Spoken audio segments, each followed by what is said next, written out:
विद्यार्थियों, आज हम विश्वेदेवा सूक्त का अध्ययन करेंगे। इस सूक्त में 3 मंत्र हैं। यह ऋग्वेद के 8वें मंडल के 58वां विश्वेदेवा सूक्त में से उद्धृत है। इन 3 मंत्रों वाला जो सूक्त है, इसके ऋषि कार्णमेध्य हैं तथा छंद इसमें त्रिष्टुप है। यहाँ जो पद्य है इसका, इस पहले पद्य में यजमान के विषय में जो है वो बताया गया है। यम ऋत्विजो बहुधा कल्पयन्तः स चेत्सो यज्ञम इमं वहन्ति यो अनुचानो ब्राह्मणो युक्त आसीत् का स्वित् तत्र यजमानस्य संवित्। कि स चेतसः कि एक समान ज्ञान वाले और विचार वाले, स चेतसः कि एक समान ज्ञान और विचार रखने वाले, ऋत्विज है यज्ञ करने वाले, यम जिस, इमम यज्ञम जिस इस परोपकारी यज्ञ में जो तत्व है, इस तत्व को बहुधा कल्पयन्त विभिन्न प्रकार से कल्पयन्त धारण करते हुए, संपादित करते हुए, वहंती धारण करते हैं। कि जो इस परोपकार में जो यज्ञ में रूपी जो तत्व है, इस तत्व को विविध प्रकार से कल्पयन्त संपादित करते हुए, वहंती यज्ञ को अनेक रूप में संपादित करते हुए धारण करते हैं।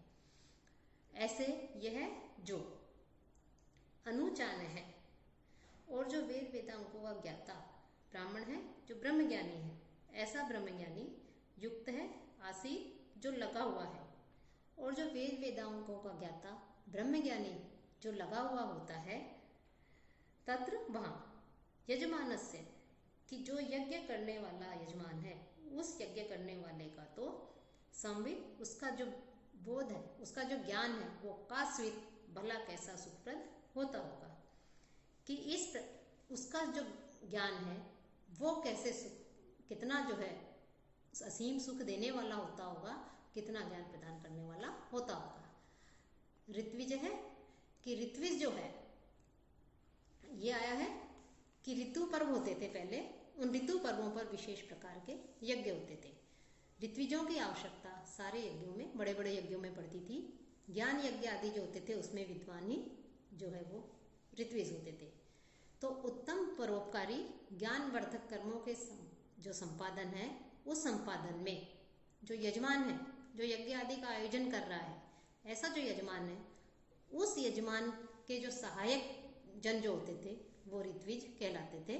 तो वो परोपकारी होते थे, उत्तम होते थे, वो ज्ञान वर्धक जो कर्म जो है उनके संपादन में लगे रहते थे। तो ऐसे जो ऋत्विज हैं, वो लोग के लिए जो है यहाँ पर आया है कि वो जो ऋत्विज हैं, कि ऐसे एक समान विचार रखने वाले, ज्ञान रखने वाले, जो यज्ञ करने वाले हैं, जिस सुप्रसिद्ध अर्थात प्रसिद्ध जो यज्ञ है, इस यज्ञ को, इस परोपकारी में तत्व जो है यज्ञ को बहुधा कल्पयन्त विभिन्न प्रकार से, विविध प्रकार से संपादित करते रहते हैं, धारण करते रहते हैं।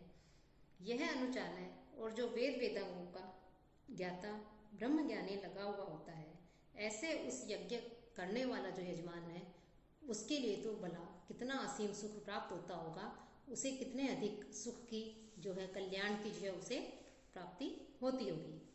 कि बुद्धिमान यज्ञ करने वाला जन, जिस परोपकारी यज्ञ में तत्व की व्याख्या करते हैं लोग, उसको धारण करते हैं, वेद ज्ञाता ब्राह्मण जिसमें लगा हुआ है, ब्रह्मज्ञानी लगा हुआ है, उस यजमान का जो यज्ञ का आयोजन कर रहा है, उसका जो ज्ञान है वो तो कितना असीम सुख देने वाला होता होगा। तो यह ऋत्विज जो है उसका अर्थ यज्ञ करता है, यज्ञकर्ता के रूप में जो है यहाँ पर ऋत्विज का प्रयोग हुआ है। अर्थात जो व्यक्ति महान ज्ञानी से उपदेश सुनता है, उस ज्ञानी के उपदेश सुनने के कारण उसके ज्ञान, सुख एवं अनुभव जो है वो परम कल्याणकारी होते हैं, उसका मंगल करने वाले होते हैं, कल्याण करने वाले होते हैं। तो ऐसे यजमान भी ऐसे ऋत्विजों को अपने यज्ञ में बुलाता है।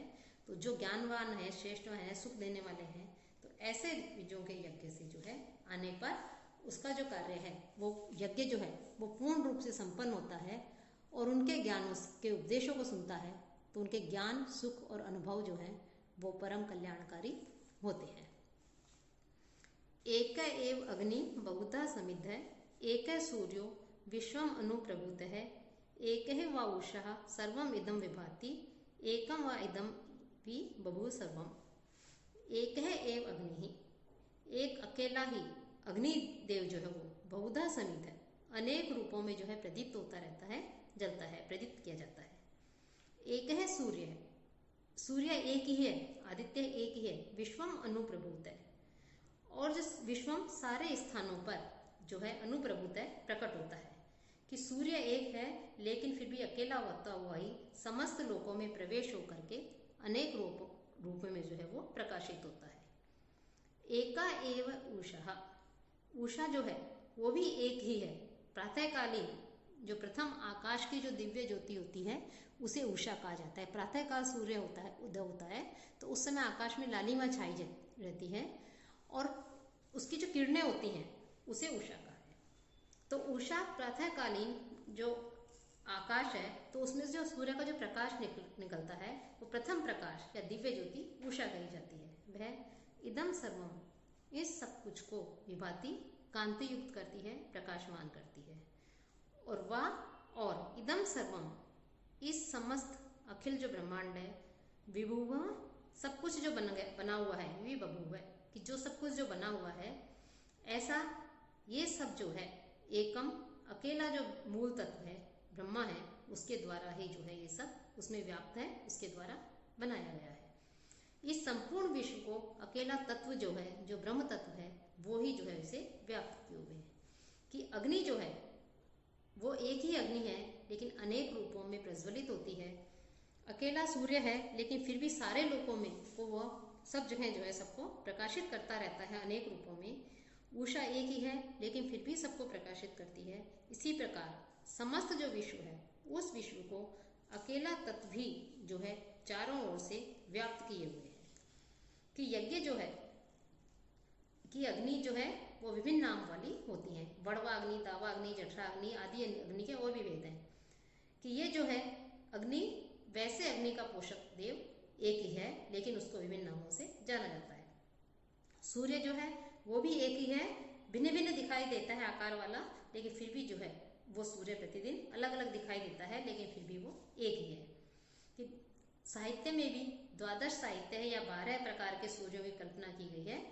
कि जो आकाश में सूर्य के द्वारा एक एक राशि पर एक एक मास तक रहने की जो व्यवस्था है उसके रूप में कही गई है, लेकिन फिर भी सूर्य जो है वो एक ही माना गया है और वो सारे संसार को जो है पूरे विश्व को जो है प्रकाश से भर देता है। कि उषा भी जो है एक है, अनेक नहीं है, सूर्य भी एक है, अग्नि भी एक है, लेकिन इन सबकी एक एक ही सत्ता है, लेकिन ये सारे संसार को व्याप्त करे हुए हैं, घेरे हुए हैं, सबको प्रकाशित करते हैं। वैसे ही पूरे संसार में व्याप्त वह जो परमात्मा है, जो ब्रह्म है, वह भी एक ही है। कि परमात्मा भी अग्नि के समान स्वयं प्रकाश वाला है। जैसे अग्नि स्वयं प्रज्वलित होती है वैसे ही परमात्मा भी स्वयं प्रकाश वाला है। सूर्य के समान सूर्य सबको प्रकाशित करता है, वैसे ही सूर्य के समान सबको प्रकाशित करने वाला है। और उषा के समान सारे जगत का प्रवर्तक है। जैसे उषा काल होते ही सभी अपने अपने कार्यों में प्रवृत्त हो जाते हैं, वैसे ही सारे जग का प्रवर्तक है। तो वह एक ही सब पदार्थ जो है नाना प्रकार से प्रकट होता है, वह परमात्मा और ब्रह्म एक ही है। ज्योतिषमंतम केतुमंतम त्रिचक्रम सुखम सुखम रथम सुशदम भूरिवारम चित्रामघा यस्य योगे अधिचव्ये तम वाहु अवे अतिरिक्तम पिबद्धि। अतिरिक्तम अत्यधिक सींचे गए, अत्यधिक सींचे गए जो सोम का रस है उसके पिबद्धि, उसका पान करने के लिए पाम आपको, तम कि उस ज्योतिषमंतम कि वो जो ज्योति रूपी के केतुमंतम ध्वजा वाले, कि ज्योति रूपी प्रकाश रूपी ध्वजा वाले जो हैं वो त्रिचक्रम और 3 पहियों से युक्त, ज्योति रूप ध्वजा वाले और त्रिचक्रम 3 पहियों से युक्त, सुखम सुसदम सुखपूर्वक आनंद रूप वाले, सुसदम आनंद से रहने वाले, सुखपूर्वक रहने वाले, भूरिवारम और सबके अधिक प्रिय, रथम हुए उस रथ को मैं हुए उसका आवाहन करता हूँ, उसको बुलाता हूँ। यस्य योगे और जिसके प्राप्त हो जाने पर, यस्य योगे जिसके प्राप्त हो जाने पर, जिसके मिल जाने पर, चित्रामघा चाही गई जो लक्ष्मी है वो अधिजज्ञे वो प्राप्त होती है, वो जो चाहते हैं वो उत्पन्न होता है या जो है मिल जाता है। किस मंत्र में रथ शब्द जो है वो परमात्मा या ब्रह्म के लिए जो है वो प्रयुक्त होता है। कि त्रिचक्रम रथम आया है, कि त्रिचक्रम कि 3 पहियों से युक्त, और ज्योतिष मंतम केतु मंतम, ज्योति रूपी जो ध्वजा वाले हैं, ऐसे सुखम सुसदम, आनंद रूप वाले, सुसदम सुखपूर्वक रहने वाले, भूरीवारम सबके प्रिय उस रथ को जो है मैं आह्वान करता हूँ। तो रथ शब्द परमात्मा या ब्रह्म के लिए प्रयुक्त हुआ है।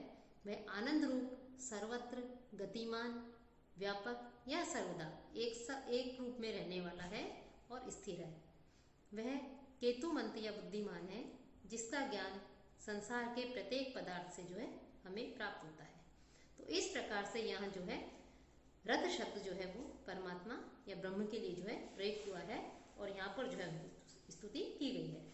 तो यह मंत्र जो है ऋग्वेद के विश्वेदेवा सूक्त से लिया गया है। इसके भी रचयिता जो है काण्व ऋषि हैं। इसमें जो ब्रह्म है उनका ब्रह्म का वर्णन किया गया है, कि ऐसे विराट रथ का वर्णन किया गया है जो निरंतर अबाध गति से निरंतर चलता रहता है। ऐसा जो है वो ब्रह्म या परमात्मा ही है। तो ब्रह्म या परमात्मा जो है वो हमेशा आनंद रूप देने वाले हैं, सर्वत्र गतिमान है, चलायमान है, व्यापक है और हमेशा स्थिर रहने वाले हैं। तो ये यहाँ पर जो है उनकी एक तरह से स्तुति की गई है, उनकी जो है प्रार्थना की गई है।